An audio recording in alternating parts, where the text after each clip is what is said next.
আজকে নবী দিবসে এসে আপনি বলতে পারেন যে আপনি তো এসেছেন রসুলের সিরাত নিয়ে আলোচনা করতে। তাহলে এখানে দাদা পীর সাহেব রহমাতুল্লাহ আলাইহি, আল্লামা রুহুল আমিন রহমাতুল্লাহ আলাইহি এনাদের টানছেন কেন? টানার উদ্দেশ্য হলো আল্লামা রুহুল আমিন রহমাতুল্লাহ আলাইহি রসুল আকরাম সাল্লাল্লাহু আলাইহি ওয়াসাল্লামের সিরাত নিয়ে আলোচনা করতে গিয়ে তিনি মিলাদে মুস্তফা বলে একটা বই লিখেছেন। অনেকে জানেন না। এই মিলাদে মুস্তফা পড়লে নবী দিবসের গুরুত্ব কি, রসুলের শান মান ইত্যাদি ব্যাপারে আপনার একটা ভালো ধারণা তৈরি হবে। যদি এক শ্রেণী আলেমেরা আল্লামা রুহুল আমিন রহমাতুল্লাহ আলাইহির লিখিত কেতাবের ভিতরে বানোয়াটি হাদিস, জাল হাদিস, মন গড়া হাদিস, অসত্য হাদিস বলে প্রচার করতে করতে করতে করতে একদিন আমাদের মনের ভিতরে ওটাকে একেবারে স্পষ্ট করে দেয়, বদ্ধ করে দেয়, তাহলে কিন্তু আমাদের একদিন ওই মিলাদে মুস্তফা রসুলের সম্মানের আলোচনা কেতাবটাও মনে হবে যে এতে যা আছে সবগুলো নিশ্চয়ই ঠিক না। তাই মনে হবে না বলেন? সেই জন্য আপনাদের কাছে আমি নিবেদন করছি, বর্তমান সময়টা খুব খারাপই ভাই। আপনি অবাক হবেন, আল্লাহ রাসূল সাল্লাল্লাহু আলাইহি ওয়াসাল্লাম নামাজ আদায় করছেন, আল্লাহ রাসূলের কদম মোবারক দুটো ফুলে গেল। আল্লাহ নবী সাহাবীরা বললেন, ইয়া রাসূলুল্লাহ, ইয়া হাবিবাল্লাহ, আপনার কদম মোবারক দুটো ফুলে গেছে, আপনি কষ্টের সঙ্গে দাঁড়িয়ে দাঁড়িয়ে নামাজ আদায় করছেন। ইয়া রাসূলুল্লাহ, ইয়া হাবিবাল্লাহ, আপনি যদি বসে বসে নামাজ আদায় করেন, আমার আল্লাহ আপনাকে বেগুনা বানিয়ে দিয়েছেন, আমার আল্লাহ আপনাকে মাসুম বানিয়ে দিয়েছেন, আপনার জীবনে তো কোনো গুনাহ নাই। সুবহানাল্লাহ বলুন। কোন নবী বা রসুলদের জীবনে কোনো গুনাহ নেই, এটা বিশ্বাস অর্জন করতে হবে আগে। নবী বা রসুলদেরকে বলা হয় মাসুম। আমরা মাসুম বলতে বোঝাই শিশু, বাচ্চা। এই বিষয়টা একটু ক্লিয়ার করতে হবে। নবী বা রসুলদেরকে মাসুম বলা হয়, তার মানে কিন্তু তারা শিশু বা বাচ্চা নয়, এটা আগে অর্জন করেন। নবী রসুলদের ব্যাপারে এমন কোনো কথা আমার জবান দিয়ে না বার হয়ে যায় যেটা নবী এবং রসুলদের শানের খেলাফ হয়ে যায়, ঠিক না বলেন?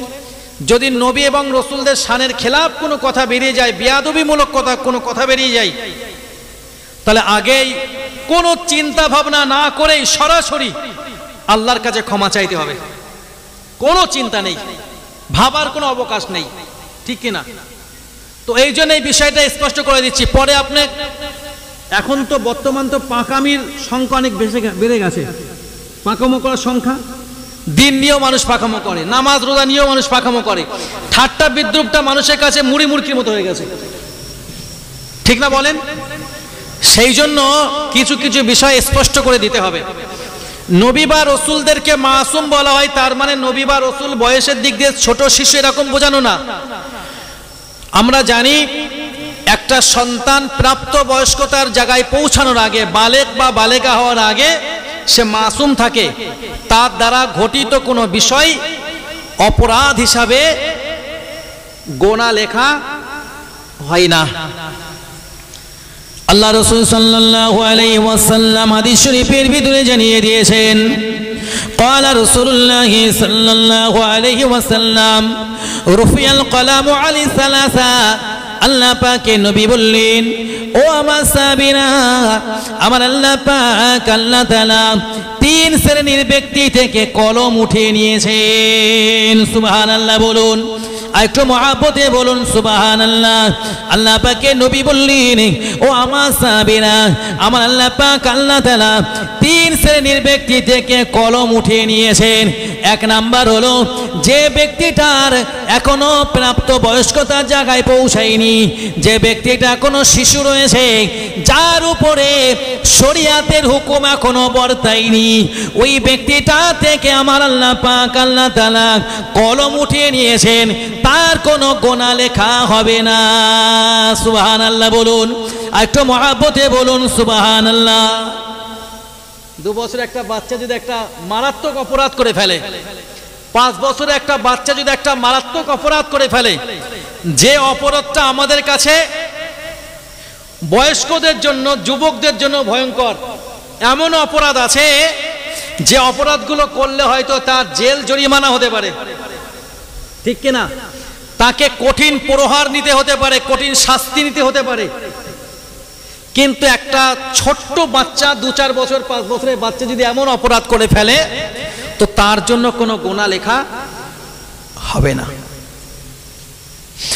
আল্লাহ নবী 2 নম্বরে বললেন, আমার সাহাবীরা, যে ব্যক্তিটা সাধারণ কোনো জ্ঞান নাই, যে ব্যক্তিটা সাধারণ কোনো বুদ্ধি নাই, আমার আল্লাহ পাক আল্লাহ তাআলা যে ব্যক্তিটাকে স্বাভাবিক জ্ঞান থেকে বার করে নিয়েছে, আমরা যেটাকে সহজে বলি যে মাজনুন হয়ে গেছে, যে পাগল হয়ে গেছে, ওই পাগলের দ্বারা ঘটে যাওয়া কোনো অপরাধ আমার আল্লাহ পাক আল্লাহ তাআলা অপরাধ হিসাবে গুনার ব্যবস্থা করেন না। সুবহানাল্লাহ বলেন। কলম উঠিয়ে নিয়েছেন ফারিস্তারা আমাদের কাঁধে, কেরামান কাতেবিন, 2জন সম্মানিত লেখক। অনেকে বলেন ডান কাঁধের ফেরেশতা কেরামান আর বাম কাঁধের কাতেবিন, এরকমটা না। কেরামান এটা শব্দটা তাসনিয়া শব্দ, দ্বিবচনের শব্দ, যার মানে হলো 2জন সম্মানিত।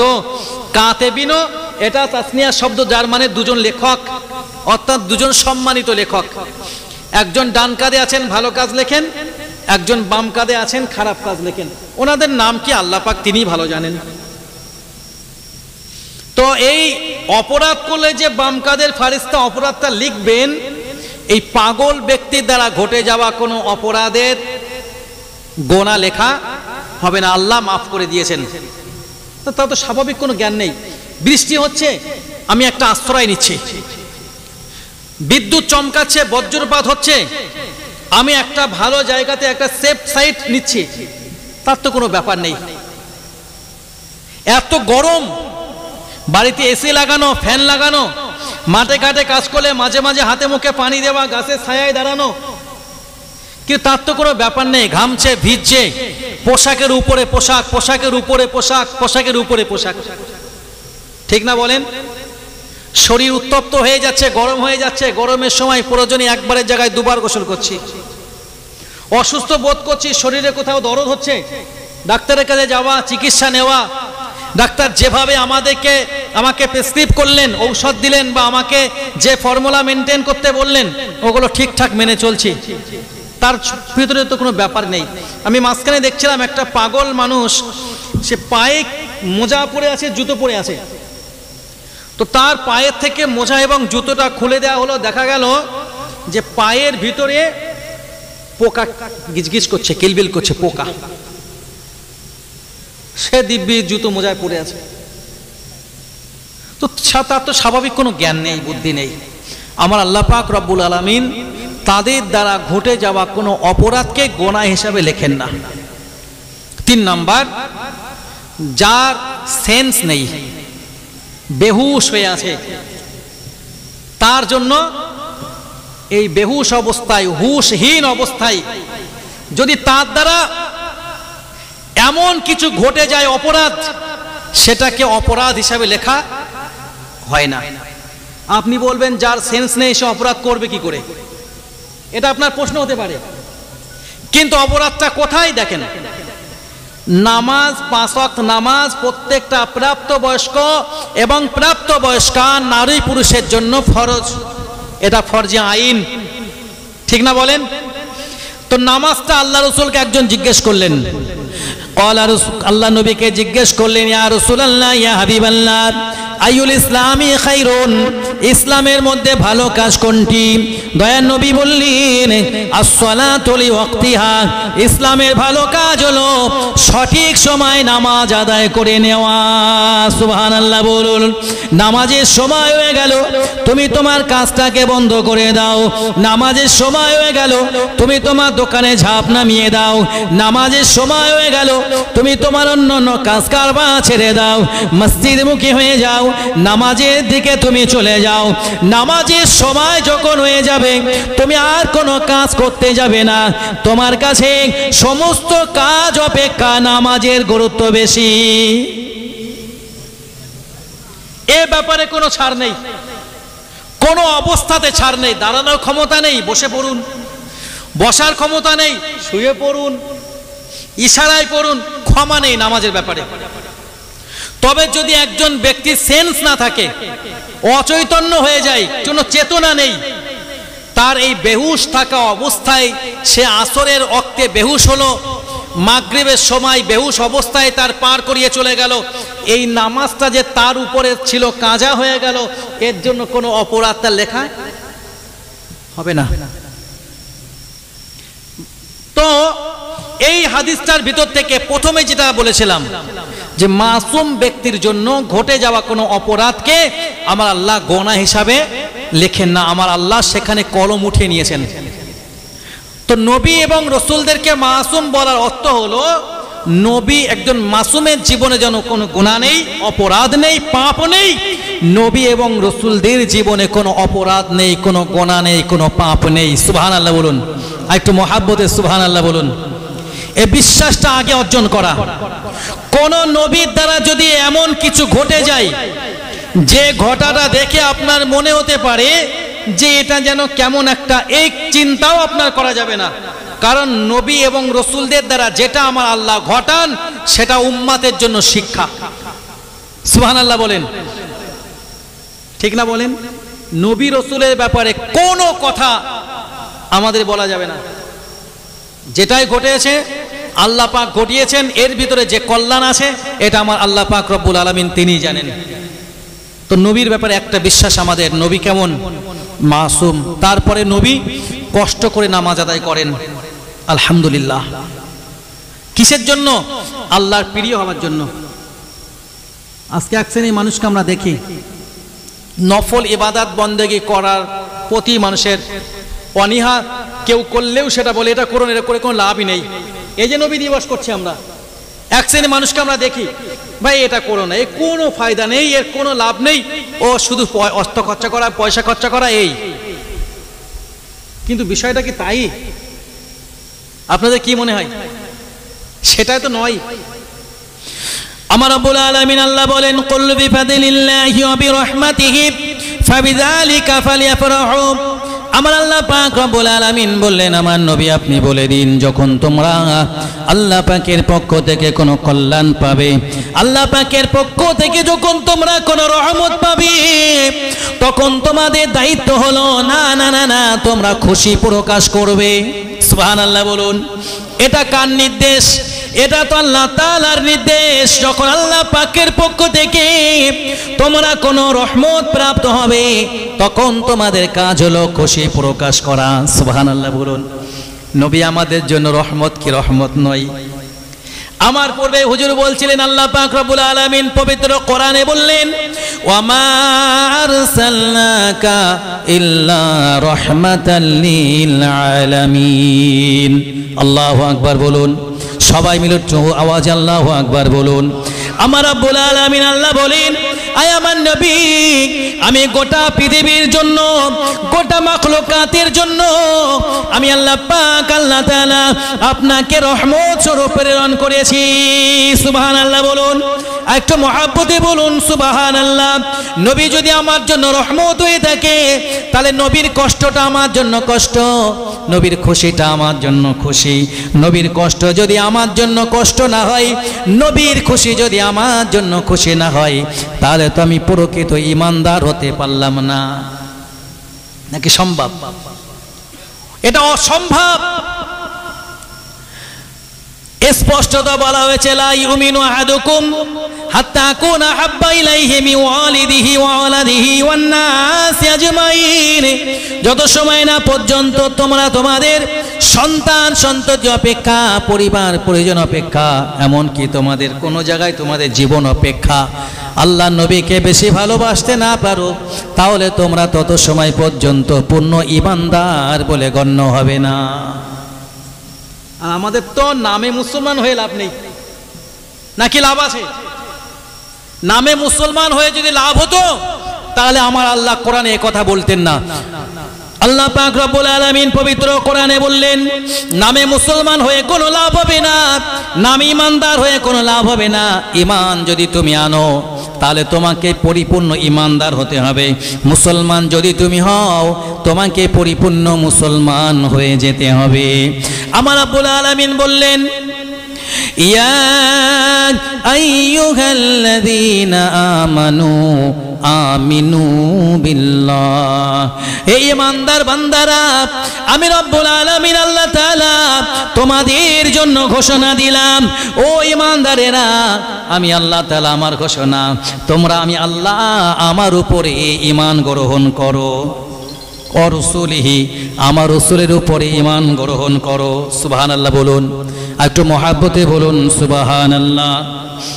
রব্বুল আলামিন আল্লাহ তাআলা বলেন, ও ঈমানদারেরা, ঈমান যখন তোমরা এনেছো, বিশ্বাস যখন তোমরা করেছো, আমি আল্লাহ পাক আল্লাহ তাআলাকে একমাত্র তোমাদের সৃষ্টিকর্তা রূপে মেনে নেছো, একমাত্র তোমাদের খালিক রূপে মেনেছো, তোমাদের মালিক রূপে মেনেছো, তোমাদের উপরে যা কিছু বিপদ মুসিবত আসে আমি আল্লাহ আমার পক্ষ থেকে আসে। জাহান্নাম থেকে যদি বাঁচতে হয়, আমি আল্লাহ ছাড়া তোমাদের কেউ জাহান্নাম থেকে বাঁচাতে পারবে না। জান্নাত যদি তোমাদের পেতে হয়, আমি রব্বুল আলামিন আল্লাহ তাআলা, আমি ছাড়া কেউ তোমাদেরকে জান্নাত দিতে পারবে না। কাল কিয়ামতের মাঠে ময়দানে মাশারি যদি মাগফিরাত পেতে হয়, যদি ছাড়পত্র পেতে হয়, আমি আল্লাহ পাক আল্লাহ তাআলা, আমি ছাড়া তোমাদেরকে কেউ ছাড়পত্র দিতে পারবে না। আপনাদের কি মনে হয় কেউ পারবে নাকি? জাহান্নাম থেকে কি আল্লাহ ছাড়া কেউ বাঁচাতে পারবেন? জান্নাত কি আল্লাহ ছাড়া কেউ দিতে পারবেন? কিয়ামতের দিন বিচার সহজ কি আল্লাহ ছাড়া কেউ করতে পারবেন? পাহাড় পাহাড় পরিমাণ গুনাহ নিয়ে কিয়ামতের মাঠে আসা, এই গুনাহগুলোকে এক মুহূর্ত যদি মাফ করে দেন, সেটা আমার আল্লাহ পারবেন নাকি অন্য কেউ? আল্লাহ নবীর ব্যাপারেও আল্লাহ নবী নিজে বললেন, আউয়ালু শাফিঈন ওয়া আউয়ালু মুশাফফাইন। কাল কিয়ামতের মাঠে ময়দানে মাশারে আমার রব্বুল আলামিন আল্লাহ তাআলা আমাকে সর্বপ্রথম সুপারিশ করার অনুমতি দেবেন, আমি সর্বপ্রথম সুপারিশ করব। সুবহানাল্লাহ বলুন। সমস্ত নবীদের অবস্থা নফসি নফসি, সমস্ত নবীর উম্মতের অবস্থা নফসি নফসি, কিয়ামতের মাঠে সকলের অবস্থা হলো নফসি নফসি। নবীর অবস্থা হবে ইয়া উম্মতি ইয়া উম্মতি। সুবহানাল্লাহ বলুন। আল্লাহ পাক রব্বুল আলামিনের হাবিব যখন কিয়ামতের মাঠে উম্মতের অবস্থা কি জানি না, উম্মত যখন মিজানে বিপদে, নবী ছুটে চলে যান মিজানে। রাসূলুল্লাহ সাল্লাল্লাহু আলাইহি ওয়াসাল্লাম উম্মত যখন সিরাতে বিপদে, রাসূল ছুটে যান সিরাতের কাছে। উম্মত যখন যে অবস্থায় বিপদে, রাসূল সেখানে ছুটে যান উম্মতের জন্য। আল্লাহ পাক রব্বুল আলামিন যখন উম্মতের বিচার করবেন, রাসূল সেখানে উম্মতের সুপারিশের জন্য ছুটে যাবেন। কিয়ামতের মাঠে বিচারে অবস্থার পরে লক্ষ্য করা যাবে, এক শ্রেণীর নবীরা তাদের উম্মতদেরকে নিয়ে জান্নাতের দরজার কাছে অপেক্ষা করবেন, কিন্তু না, জান্নাতের দরজা খোলা হবে না। ঘোষণা দেওয়া হবে, এখনো জান্নাতের দরজা খোলা হবে না।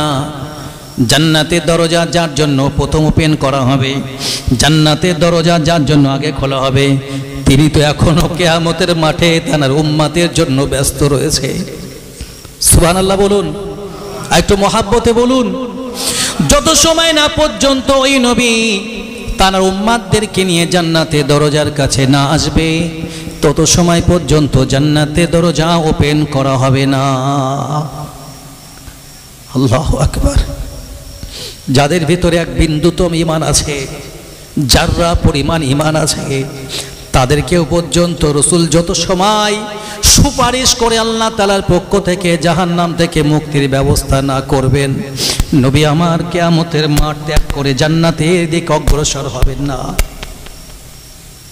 মুহাব্বতে সুবহানাল্লাহ বলুন। এই নবী তো আমাদের।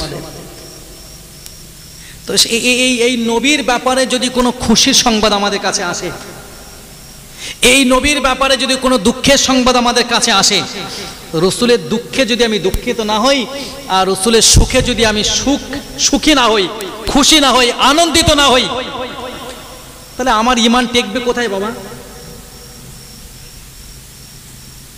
এই যে আখিরি চাহার সাম্বা চলে গেল, এটা আমাদের জানা। আল্লাহ রাসূল সাল্লাল্লাহু আলাইহি সাল্লামকে একজন কুখ্যাত ব্যক্তি, যার নাম হলো লাবিদ ইবনে আসাম, এই কুখ্যাত ব্যক্তিটা আল্লাহ রাসূল সাল্লাল্লাহু আলাইহি সাল্লামের মাথার চুল এবং চিরুনির টুকরা নিয়ে অংশ নিয়ে, চিরুনির দাঁত নিয়ে, ব্যবহৃত চিরুনির টুকরো অংশ নিয়ে আল্লাহ রাসূল সাল্লাল্লাহু আলাইহি সাল্লামের জাদু করলো। নাউজুবিল্লাহ বলেন। জাদু করে সেটাকে বিইরে জুরওয়ান, জুরওয়ান নামক একটা কূপের নিচে সেটাকে পাথর চাপা দিয়ে রেখে দিল। এই জাদুর প্রভাবে আল্লাহ রাসূল সাল্লাল্লাহু আলাইহি সাল্লামের অবস্থা দিনের পর দিন খারাপের দিকে যাচ্ছে। নাউজুবিল্লাহ বলেন। আল্লাহু আকবার। রাসূলের অবস্থা যখন খুবই খারাপের দিকে, আল্লাহ পাক রব্বুল আলামিন তখন রাসূল আকরাম সাল্লাল্লাহু আলাইহি সাল্লামের কাছে দুজন ফারিস্তা পাঠালেন। আল্লাহ রাসূল শুয়ে আছেন। আল্লাহ রাসূলের সঙ্গে এক শ্রেণীর মানুষ বলে যে এই কথাটাকে তুলে ধরে যে নবীর ব্যাপারে নির্দেশ, কুল আনা বাশারুম মিসলুকুম, আপনি বলুন আমি তোমাদের মতোই মানুষ, রাসূল আমাদের মতোই মানুষ। তো এই বিষয়টাকে কেন্দ্র করে এক শ্রেণীর মানুষ বলে যে আমি যেমন মানুষ রাসূল তো তেমনই মানুষ। নাউজুবিল্লাহ একটু উচ্চ আওয়াজে সবাই মিলে বলেন, আমি যেমন মানুষ রাসূল তেমন মানুষ হয় কোনোদিন? আল্লাহ নবী যে বললেন আমার চোখ ঘুমায় তবে আমার কলব জেগে থাকে। সুবহানাল্লাহ বলেন। আর আমাদের উম্মতের অবস্থা কি? আমাদের চোখও ঘুমায়, কলব বা অন্তরও ঘুমায়। তাই আমাদের স্বপ্ন কখনো বাস্তব হতে পারে, কখনো অবাস্তব হতে পারে, কিন্তু নবী বা রাসূলদের স্বপ্নটাও বাস্তব। সুবহানাল্লাহ বলেন। দাদু বয়স তো কম হয়নি, বলেন ভালোই হয়েছে। আজকে একটু ট্রাই করবেন, আজকে রাত্রে খাবেন না, খাওয়া দাওয়া ছেড়ে দিয়ে রাত্রে ঘুমিয়ে যাবেন। ফজরের সময় উঠবেন, উঠে দেখবেন তো পেট ভরে আছে নাকি খালি আছে, ক্ষুধা বেড়ে গেছে না কমে গেছে, চেষ্টা করবেন তো দেখার আগেই আমাদের যে একটা অর্জিত জ্ঞান আছে, অর্জিত জ্ঞান কি না, ক্ষুধার্ত যখন আমরা হই তখন আমাদের ক্ষুধা নিবারণের জন্য খেতে হয়। যদি ক্ষুধা নিবারণের জন্য খাবার গ্রহণ না করে আমি আরো খাবার থেকে বিরত থাকি, তাহলে যত সময় যাবে তত আমার ক্ষুধাই বাড়বে, ঠিক কি না? ক্ষুধা বাড়বে, কমবে না। আল্লাহ রাসূল সাল্লাল্লাহু আলাইহি ওয়াসাল্লাম সাহাবীদেরকে ডেকে বলেন, আমার সাহাবীরা, আমি দয়ার নবী মুহাম্মদ রাসূলুল্লাহ সাল্লাল্লাহু আলাইহি ওয়াসাল্লাম আমি যখন রাতের বেলা ঘুমিয়ে যাই, ও আমার সাহাবীরা, আমি ক্ষুধা পেটে ঘুমিয়ে যাই, আমার পেটে কোনো খাবার থাকে না, আমি রাসূলুল্লাহ ক্ষুধার্ত, আমি ওই ক্ষুধা নিয়ে যখন রাতে ঘুমিয়ে যাই, সকালবেলা যখন আমি ঘুম থেকে জাগি, ফজরের সময় যখন হয়ে যায়, আল্লাহ পাক রব্বুল আলামিনের নামাজ আদায়ের জন্য যখন আমি ফজরের নামাজের জন্য যখন ঘুম থেকে জেগে যাই, আমি রাসূলুল্লাহ আমি ভরা পেটে উঠে যাই। সুবহানাল্লাহ বলেন। আমার রব্বুল আলামিন আল্লাহ তাআলা আমাকে জান্নাতি খাবার দিয়ে আমার পেটটাকে ভরে দেন। একটু মহব্বতে বলুন। রাসূল কি বলেন? আমি ক্ষুধা পেটে ঘুমাই, তবে সকালে ভরা পেটে উঠি, আমার আল্লাহ আমাকে জান্নাতি খাবার দিয়ে আমার পেটটাকে ভরে দেন। সবাই মিলে চেষ্টা করি তো, আমরা একদিন একটু চেষ্টা করি তো, দেখি হয় কি, সম্ভব হবে মনে হয় না। আল্লাহ নবী একদিন সাহাবীদেরকে বললেন, ও আমার সাহাবীরা, তোমরা আমার পিছনে বিক্ষিপ্ত হয়ে যেও না। সাহাবীরা বললেন, ইয়া রাসূলুল্লাহ, ইয়া হাবিবাল্লাহ, আপনি তো সামনের দিকে তাকিয়ে রয়েছেন, আপনি তো পিছনের দিকে তাকালেন না, আপনি সামনে তাকানো অবস্থায় কিভাবে বলতে পারলেন আমরা পিছনে বিক্ষিপ্ত হয়ে গেলাম? ইয়া রাসূলুল্লাহ, ইয়া হাবিবাল্লাহ, কি রূপে আপনি জানতে পারলেন আমরা পিছনে বিক্ষিপ্ত হয়ে গেলাম? আল্লাহ নবী বললেন, ও আমার সাহাবীরা, আমি দয়ার নবী মুহাম্মদ রাসূলুল্লাহ সাল্লাল্লাহু আলাইহি ওয়াসাল্লাম আমি আমার সামনে যেমন দেখতে পাই, আমার পিছনেও একই রকম দেখতে পাই। একটু মহব্বতে বলুন। রাসূল কি বলেন? আমি আমার সামনে যেমন দেখি, আমার পিছনে একই রকম দেখি, মাগার পিছনে তাকানো লাগে না। আপনি শত চেষ্টা করেন তো দেখি, আমাকে যখন এখন জিজ্ঞেস করেন, বাস্তব আমি যেটা দেখে আসিনি, এটা আমার খেয়াল থাকে না, তো এখন যদি আপনার জিজ্ঞেস করেন যে আপনার পিছনে কি আছে, কোনো ব্যানার ফ্যানার টাঙানো আছে কি নেই, বা কেমন কাপড় আছে, কেমন ডিজাইন আছে, আমি তো বলতেই পারবো না, আমি তো দেখে রাখিনি, দেখে রাখলে হয়তো বলা যেত। রাসূল বলেন আমি আমার সামনে যেমন দেখি আমি আমার পিছনে ঠিক একই রকম দেখি। সুবহানাল্লাহ, একটু খুশি হয়ে বলেন। রাসূল কোনো মতেই, আমি অসংখ্য উদাহরণ দিতে পারি আল্লাহর দয়া হলে এই ব্যাপারটাতে, যেখানে প্রমাণ হবে রাসূল কোনোদিন আমাদের মতো নন। তিনি হলেন রাসূলুল্লাহ, আমরা হলাম আব্দুল্লাহ। তিনি আবদুহু আর রাসূলুহু, আমরা কেবলমাত্র আব্দুহু। নাকি রাসূলের ব্যাপারে তিনি রাসূলুল্লাহ, তিনি আল্লাহ রাসূল। রাসূলুহু আবদুহু, তিনি আল্লাহর বান্দা এবং সাথে সাথে আল্লাহর রাসূলও। আমরা কেবলমাত্র আল্লাহর বান্দা। আমাদের জীবনে গোনা আছে, রাসূলের জীবনে গোনা নেই। রাসূল সুপারিশ করবেন, আমরা সুপারিশ নেব, নাকি বলেন? কোনোভাবেই তো তুলনা করা যাবে না। এই যে বিষয়গুলো যারা বলে থাকেন তাদের কাছে আমার সবিনয় নিবেদন, রাসূলের শান মান যদি খাটো হয়ে যায় আপনার কোনো কথা দ্বারা, তাহলে কিন্তু রাসূলের প্রকৃত উম্মত থাকা সম্ভব হবে না।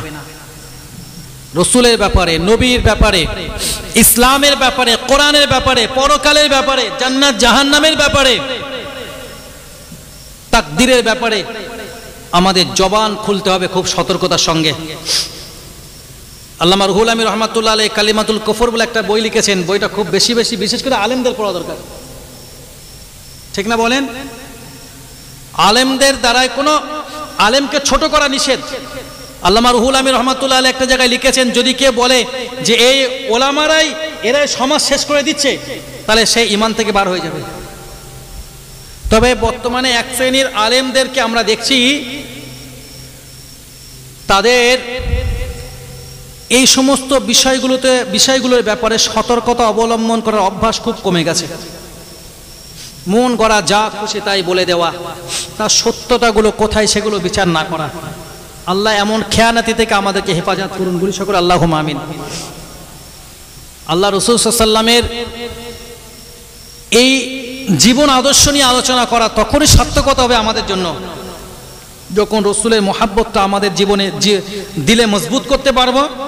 রাসূলের সমস্ত হুকুম আহকামগুলোকে আল্লাহ পাকের পক্ষ থেকে যে রাসূলের মাধ্যমে পাঠানো হয়েছে সেগুলো আমরা ঠিকঠাকভাবে অক্ষরে অক্ষরে পালন করতে পারবো।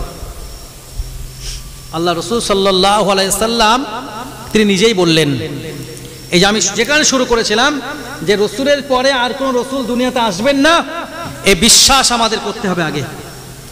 আল্লাহ রাসূল নিজেই বললেন, ক্বালা রাসূলুল্লাহি সাল্লাল্লাহু আলাইহি ওয়াসাল্লাম কুনতু আউওয়ালাল আমবিয়াই, আমি হলাম প্রথম নবী। আমার আল্লাহ পাক আল্লাহ তাআলা আমাকে প্রথম নবী রূপে সৃষ্টি করেছেন। সুবহানাল্লাহ বলুন। রাসূল তাহলে কি বললেন? কুনতু আউওয়ালাল আমবিয়াই ফিল খালক, আমি নবী রাসূল রূপে যারা সৃষ্টি হয়েছেন আমি হলাম তাদের মধ্যে প্রথম সৃষ্টি। সুবহানাল্লাহ বলেন।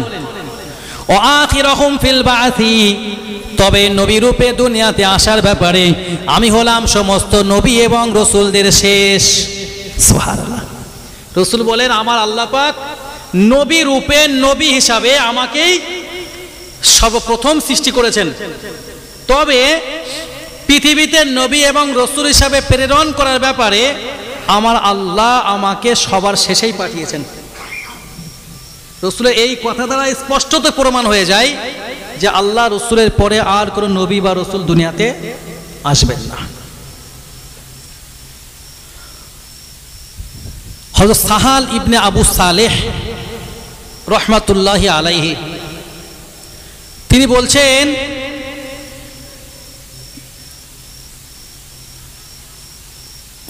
বলছেন, যে হযরত জাফর ইবনে আলী রাদিয়াল্লাহু তাআলা আনহুকে জিজ্ঞাসা করা হলো যে আল্লাহ রাসূল সাল্লাল্লাহু আলাইহি ওয়াসাল্লামকে তো আমার আল্লাহ সমস্ত নবী এবং রাসূলদের মধ্য থেকে সবার শেষে তাকে দুনিয়াতে পাঠিয়েছেন, তারপরেও তিনি সমস্ত নবী এবং রাসূলদের মধ্যে শ্রেষ্ঠ হয়ে গেলেন কি করে?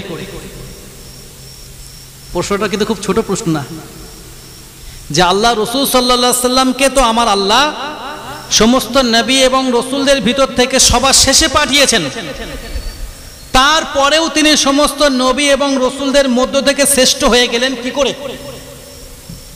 প্রশ্নটা কি মনে হয় আপনাদের? খুবই ছোট প্রশ্ন নয়। এবং তিনি সমস্ত নবী এবং রসুলদের মধ্যে যে শ্রেষ্ঠ, সেটা আমরা কোরআন হাদিস বিভিন্ন জায়গা থেকে পাই। হুয়া আউয়ালুল আম্বিয়া ওয়াল মুরসালিন, তিনি সমস্ত নবী এবং রসুলদের মধ্য থেকে প্রথম। তো এই আল্লাহ রসুল সাল্লাল্লাহু আলাইহি সাল্লামের ব্যাপারে যখন জিজ্ঞেস করা হলো, তখন তিনি বললেন, মিন বানি আদম মিন জুহুরিহিম যুররিয়াতাহুম ওয়া আশহাদাহুম।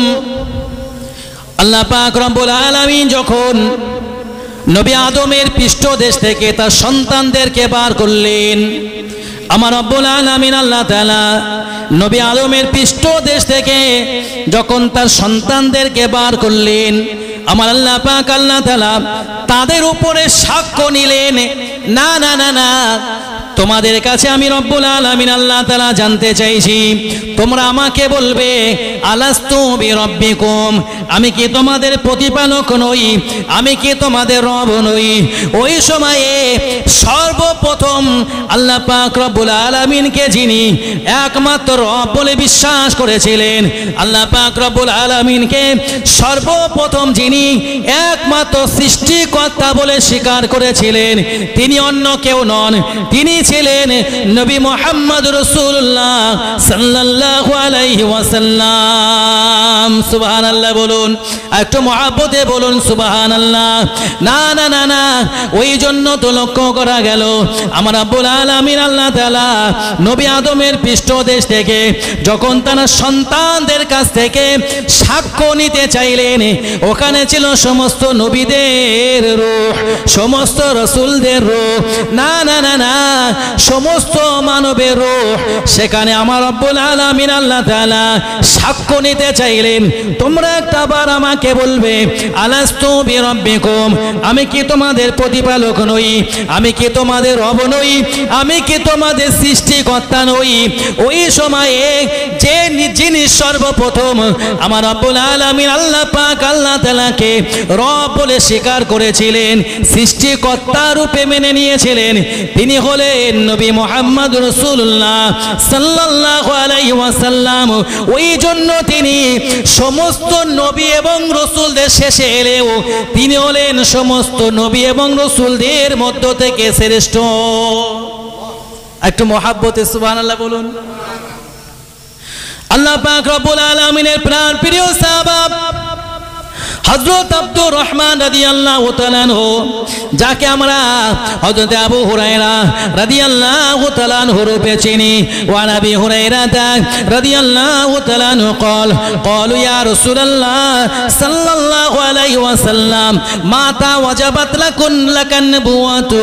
আল্লাহ পাক রব্বুল আলামিনের হাবিবের প্রাণ প্রিয় সাহাবা হযরত আবু হুরায়রা রাদিয়াল্লাহু তাআলা আনহু বলেন, ক্বালু ইয়া রাসূলুল্লাহ সাল্লাল্লাহু আলাইহি ওয়াসাল্লাম, আল্লাহ নবী সাহাবীরা আল্লাহ নবীকে বললেন, ইয়া রাসূলুল্লাহ ইয়া হাবিবাল্লাহ মাতা ওয়াজাবাত লাকান নবুওয়া, কখন আপনার নবুয়তটাকে প্রাধান্য পেল, কখন আপনার নবুয়ত আপনি পেলেন, কখন আপনার জন্য নবুয়ত স্থির হলো?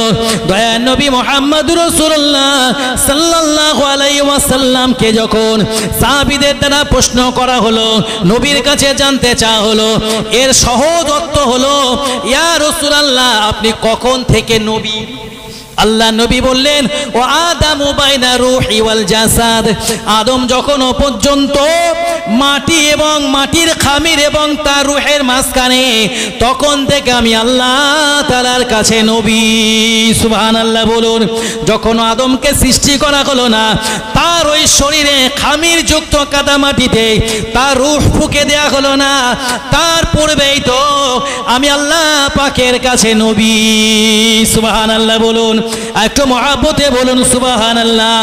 ওই জন্য তো দেখতে পাওয়া গেল আল্লাহ পাক রব্বুল আলামিনের নবী হযরত আদম আলাইহিস সালাম যখন আমার আল্লাহ পাক আল্লাহ তাআলা নবী আদমকে ডেকে বললেন, আয় আমার নবী আদম, তুমি এবং তোমার সঙ্গী, তোমার জীবন সঙ্গিনী জান্নাতের ভিতরে পরিভ্রমণ করবে, তোমরা যেখানে খুশি সেখানে যাবে, যেটা খুশি তোমরা সেটা ভক্ষণ করবে। ওয়ালা তাকরাবা হাযিহি শাজারা, তবে ওই গাছটার কাছে তোমরা যাবে না। আল্লাহ পাক রব্বুল আলামিনের নবী হযরত আদম আলাইহিস সালাম শয়তান তাকে প্ররোচনা দিল, না না না না, তার স্ত্রীকে প্ররোচনা দিতে লাগলো, একটা ছলচাতুরি সৃষ্টি করলো। নাউজুবিল্লাহ বলেন। এমন একটা ছলচাতুরির ভিতর দিয়ে নবী হযরত আদম আলাইহিস সালাম এবং তার বিবি হযরত হাওয়া আলাইহিস সালামকে গন্ধমের ফল খাওয়ালো। জানা আছে না নেই? আল্লাহ তাআলা তাদেরকে জান্নাত থেকে বার করে দিলেন। কেন বার করে দিলেন? খাবার যদি খাওয়া হয় তাহলে তো তাদের প্রসাব পায়খানার প্রয়োজন হবে নাকি নয়? এটা তো একটা দিক, আর একটা দিক নিষিদ্ধ কাজ, আল্লাহ নিষেধ করেছেন তো চলবে না। তো তিনি করলেন, জান্নাত থেকে তাকে দুনিয়াতে পাঠানো হলো। স্পষ্ট তো বলে দিলেন আল্লাহ পাক রব্বুল আলামিন, যে শয়তানের কারণে তোমাদেরকে জান্নাত ছাড়তে হলো ও কিন্তু তোমাদের প্রকাশ্য শত্রু। যাও তোমরা দুনিয়াতে অবস্থান করো, আবার ইনশাআল্লাহ আদম আলাইহিস সালাম ফিরে যেতে পারবেন। আল্লাহ তাআলা সে অভয় দিলেন, ভয় নেই, যাও ওখানে গিয়ে জীবনযাপন করো, আমি আল্লাহ আমার কাজ করবে, ঠিক আবার আমার কাছে পৌঁছাতে পারবে। তো নবী আদম আলাইহিস সালাম জান্নাত থেকে যদি কেউ বার হয়, বাস্তবিক অর্থে তার মনে কোনো কিছুই ভালো লাগার আছে? আপনাদের কি মনে হয়? জান্নাতের চাইতে এত দামি জায়গা তো কোথাও নেই। রাসূল বললেন, আল্লাহ রাসূল বললেন এই দুনিয়ার ব্যাপারে। আল্লাহ রাসূল সাল্লাল্লাহু আলাইহি সাল্লাম একটি সফর থেকে সাহাবীদেরকে নিয়ে ফিরছেন। ফেরাকালীন একটা সম্প্রদায়ের নোংরা আবর্জনা ফেলার, যেটাকে আমরা আমাদের গোদা বাংলায় ভাগার বলি, এই ছাগল গরু মারা গেলে যেখানে ফেলা হয় আর কি, এরকম একটা জায়গার কাছাকাছি আল্লাহ রাসূল সাল্লাল্লাহু আলাইহি সাল্লাম নামাজ আদায় করলেন। নামাজ আদায় করে রাসূল দেখলেন যে অদূরে খুব কাছাকাছি একটা মৃত পচা গলা একটা ছাগল পড়ে আছে। আল্লাহ রাসূল সাল্লাল্লাহু আলাইহি সাল্লাম ছাগলটার কানটা ধরে উঁচু করলেন। সাহাবীদের বললেন, আচ্ছা বলো তো তোমরা কে এই ছাগলটা কিনবে? আচ্ছা আপনার এই গ্রাম থেকে যদি কারোর একটা ছাগল মরে যায়, পচে দুর্গন্ধ হয়, তার থেকে ফুলে ফেটে গেল, শরীরে পোকা ধরে গেল, পচন ধরে গেল, এখন যদি আপনাকে কেউ ফ্রি দেয়, বাড়ি পৌঁছেও দেয়, তা আপনি কি তার সঙ্গে শত্রুতা করবেন, না তার সঙ্গে ঝগড়া করবেন, নাকি তাকে বন্ধুরূপে গ্রহণ করবেন? যে ভাই যাক, একটা বড় পশু আমার বাড়ি তুলে দিয়ে গেছো, খুশি হবেন? নাকি আগে তাকে খুঁজবেন যে কে করলে সর্বনাশ, আমার পরিবেশটাকে দূষিত করলো কে, বাড়ি পরিবেশ নষ্ট করলো কে? এরা করবেন না? আল্লাহর নবী সাহাবীদেরকে বললেন, কে নেবে এটাকে? কেউ নেবে কি, বা কেউ নিতে চাইবে? এর প্রতি তার কারো কি কোনো দরদ আছে, টান আছে, মহাব্বত আছে? সাহাবীরা বললেন, রাসূলুল্লাহ ইয়া হাবিবাল্লাহ, এর তো কোনো মূল্য নেই। আল্লাহ নবী বললেন, আমার সাহাবীরা, এই ছাগলটা যেমন কোনো মূল্য নাই, এই ছাগলটার প্রতি যেমন কারো কোনো দরদ নাই, ভালোবাসা নাই, কোনো আকর্ষণ নাই, আমার রব্বুল আলামিন আল্লাহ তাআলার কাছে এই দুনিয়াটার তো কোনো মূল্য নাই। ওই ছাগলটা যেমন কোনো দাম নাই, এই পৃথিবীটারও আমার আল্লাহ তাআলার কাছে কোনো দাম নাই। ও পচা গলা ছাগলের মতো এই পৃথিবী একই রকম, ও যেমন মূল্যহীন, এই পৃথিবী মূল্যহীন। মূল্য কোথায়? রাসূল বললেন, মাউদিউ শাউতিন ফিল জান্নাহ খায়রুম মিনাদ দুনিয়া ওয়া মা ফিহা, আও কামা ক্বালা আলাইহিস সালাম। দয়ার নবী মুহাম্মদুর রাসূলুল্লাহ সাল্লাল্লাহু আলাইহি ওয়াসাল্লাম, আমার আল্লাহ পাকের নবী বলেন, ও আমার সাহাবীরা, না না না না, জান্নাতে একটা চাবুক রাখা পরিমাণ জায়গা, জান্নাতে একটা চাবুক রাখা পরিমাণ জায়গা, ওই জায়গাটার মূল্য হলো গোটা পৃথিবী। আর এই পৃথিবীতে যত সম্পদ রয়েছে তা থেকে বেশি দামি জান্নাতের ওই চাবুক রাখা পরিমাণ জায়গাটা। বলেন তামাম পৃথিবী, আর এই তামাম পৃথিবীতে যত সহায় সম্পত্তি আছে তার থেকে বেশি দামি জান্নাতে একটা চাবুক রাখা পরিমাণ জায়গার দাম। সুবহানাল্লাহি ওয়া বিহামদিহি সুবহানাল্লাহিল আযীম। একটু আল্লাহু আকবার বলবেন সবাই মিলে খুশি হয়ে। আর সেটা পাবেন কতটা? দৃষ্টিতে আসবে যতটা, দৃষ্টি পৌঁছাবে যতদূর, সবই তো আপনার। সুবহানাল্লাহ বলেন, আল্লাহু আকবার। তো ওই জান্নাত থেকে যদি আদম আলাইহিস সালাম বার হন, তার মন টেকে?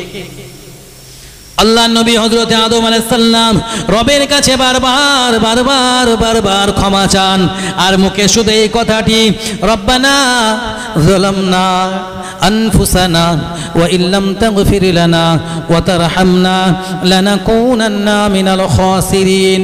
রব্বুল আলামিন আল্লাহ তাআলা, আমি আমার আত্মার উপরে জুলুম করেছি, আমি আমার আত্মার উপরে অত্যাচার করেছি। আপনি যদি দয়া না করেন, আপনি যদি রহমত না করেন, আপনি আমার প্রতি করুণা না করেন, আমি তো ক্ষতিগ্রস্তদের অন্তর্ভুক্ত হয়ে যাব। আল্লাহ নবী হযরত আদম আলাইহিস সালাম রোনা জারি করেন, মাথা তিনি উঁচু করেন না, মাথা উত্তোলন তিনি করেন না, নিচের দিকে নিজের দৃষ্টিটাকে অবনত রেখে আল্লাহ তাআলার কাছে শুধু কান্নাকাটি করা, রোনা জারি করা, বারবার মুখে এই কথাটা জপ করা, ও রব্বুল আলামিন আল্লাহ তাআলা, আমি অপরাধ করেছি, নিজের প্রতি জুলুম অত্যাচার করেছি, তুমি যদি আমাকে মাফ না করো, তুমি যদি আমাকে ক্ষমা না করো, তুমি যদি আমার প্রতি রহমত না করো, আমি তো ক্ষতিগ্রস্তদের অন্তর্ভুক্ত হয়ে যাব। এটাই তার মুখের বলি। আর দৃষ্টি অবনত, অনুতপ্ত, অনুশোচনা নিয়ে রবের কাছে বারবার ক্ষমা চাওয়া। এক পর্যায়ে দেখা গেল আল্লাহ নবী হযরতে আদম আলাইহিস সালাম, আমার আপনার নবী, প্রিয় নবী, আখিরি জামানার পয়গম্বর, আল্লাহ তাআলার হাবিব নবী মুহাম্মদুর রাসূলুল্লাহ সাল্লাল্লাহু আলাইহি ওয়াসাল্লাম আর ওসিলা দিয়ে আল্লাহ তাআলার কাছে ক্ষমা চাইলেন। সুবহানাল্লাহ বলুন। আমার রব্বুল আলামিন আল্লাহ নবী আদমের নিকটে জানতে চাইলেন, ও আমার নবী আদম, মুহাম্মদকে তুমি কিভাবে চিনলে? মুহাম্মদকে তুমি কিভাবে জানলে? মুহাম্মদের পরিচয় তুমি কোথা থেকে পেলে? নবী আদম বললেন, ও রব্বুল আলামিন আল্লাহ, আমার প্রাণহীন শরীরের ভিতরে যখন আপনি প্রাণ দিলে, আমার রূহহীন ওই কাঠামোর ভিতরে, আমার এই জিসমের ভিতরে যখন আপনি রূহ ফুঁকে দিলেন, আমি তো আপনার আরশে দেখলাম আপনার নামের সঙ্গে একটা নাম লাগানো রয়েছে, আপনার নাম হলো আল্লাহ। আপনি নিজেকে পরিচয় দিলেন, লা ইলাহা ইল্লাল্লাহ, আল্লাহ ছাড়া কোনো মাবুদ নাই, আল্লাহ ছাড়া কোনো সৃষ্টিকর্তা নাই, আল্লাহ ছাড়া কোনো খালিক নাই, আল্লাহ ছাড়া কোনো সুখ দুঃখ দেওয়ার মালিক নাই, না না না না, কোনো আইনদাতা বিধানদাতা আমার আল্লাহ ছাড়া কেউ নাই। রব্বুল আলামিন আল্লাহ এখানে আপনি প্রকাশ করে দিলেন, আল্লাহ তাআলা আপনি ছাড়া আমার সৃষ্টিকর্তা কেউ নাই, আর আপনার নামের সঙ্গে জোড়া ছিল মুহাম্মাদুর রাসূলুল্লাহ। সুবহানাল্লাহ বলুন। একটু মুহাম্মদ, একটু মুহাব্বতে বলুন সুবহানাল্লাহ। ও রব্বুল আলামিন আল্লাহ, ওটা যখন আমার মনে পড়ে গেল, আমি আমার নিজের ভিতরে বুঝে নিলাম মুহাম্মদ আপনার অত্যন্ত প্রিয়, মুহাম্মদ আপনার মুহাব্বতের, মুহাম্মদ আপনার যদি প্রিয় না হবে, আমি যখন সৃষ্টি হলাম, সৃষ্টি হয়ে আমি কিভাবে দেখলাম আপনার নামের সঙ্গে মুহাম্মাদের নাম? আল্লাহ নিশ্চয়ই তিনি আপনার অনেক প্রিয়, তা না হলে আমি সৃষ্টি হয়েই কেন আপনার নামের সঙ্গে তার নামটা দেখলাম? সেই জন্যই তো আমি ওই মুহাম্মাদের ওসিলা দিয়ে আপনার কাছে প্রার্থনা করছি, মাগফিরাত চাইছি। আমার রব্বুল আলামিন আল্লাহ রাসূল আকরাম সাল্লাল্লাহু আলাইহি সাল্লামের ওসিলা নিয়ে আদম আলাইহিস সালামের দোয়া করার জন্য আমার আল্লাহ আদম আলাইহিস সালামের দোয়া কবুল করলেন। সুবহানাল্লাহ বলুন। কোন নবী আমাদের? আল্লাহ নবী হাদিস শরীফের ভিতরে জানিয়েছেন ওমা সাবিরা, আমার বিশেষ 5টা নাম রয়েছে। আমার একটা নাম হলো, আমার নাম হলো হাসির। কাল কিয়ামতের মাঠে ময়দানে মাশারে সমস্ত নবী এবং রাসূল সহ সমস্ত নবী এবং রাসূলদের উম্মাতানি সহ সকলের হাসর হবে আমি মুহাম্মদ রাসূলুল্লাহ সাল্লাল্লাহু আলাইহি ওয়াসাল্লাম আমার নিকটে। একটু খুশি হয়ে বলুন, রাসূল কে? তিনি হলেন